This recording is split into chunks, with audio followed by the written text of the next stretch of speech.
This John Carpenter classic was released in late October of 1978, grossing $70 million at the box office, over 200 times its meager budget of $325,000. The eerie and iconic theme music sets the mood for the quick 91-minute horror film, which opens with a horrifying flashback scene of a small 6-year-old Michael Myers murdering his sister in cold blood with a large kitchen knife. No motivation or explanation is ever provided for the reasons behind Myers' gruesome slayings, and that is undeniably the charm of this, at times, almost quaint teenage story. The masked, mysterious killer doesn't have any reasoning, he just wants to kill and move on. And the fact that he does so on a chilling Halloween evening in a typical suburban neighborhood makes the events all the more terrifying. The quintessential slasher film, and arguably the grandfather to the entire subgenre of widely successful horror films, Halloween is at worst slow-paced, and at best incredibly unsettling to watch. In her first ever role, Jamie Lee Curtis is magnificent as the teenage babysitter who slowly realizes her friends down the street are being murdered one at a time. The angst, worry, and fear is expertly conveyed through her emotions.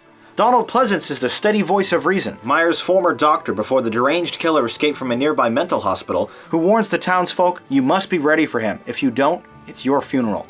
All of the gory violence takes place off-camera, with Carpenter implementing an immensely effective technique of letting the audience imagine the deadly sights for themselves. The claustrophobic filming style, often switching to Myers' first-person perspective as he stalks his prey, makes for some tense moments in the dark homes and streets of the sleepy Illinois town.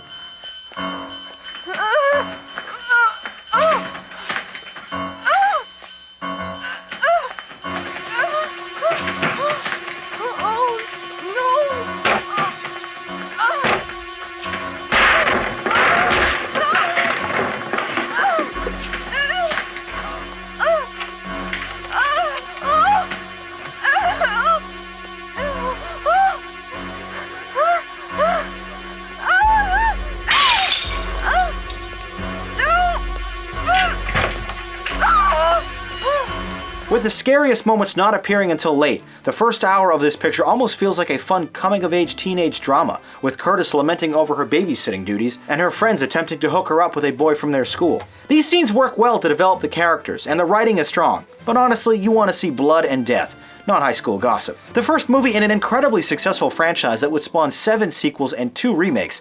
This is a low-budget, slow-moving horror film that still sends chills up your spine even 35 years after release. The equally enjoyable 1981 sequel picks up immediately where this picture leaves off, making for a great 3-hour experience next time you want to watch them alone with the lights off. Required viewing for all slasher fans, Halloween has terrifying thrills with simplistic delivery. Now let's read some of your reviews from the YouTube comments.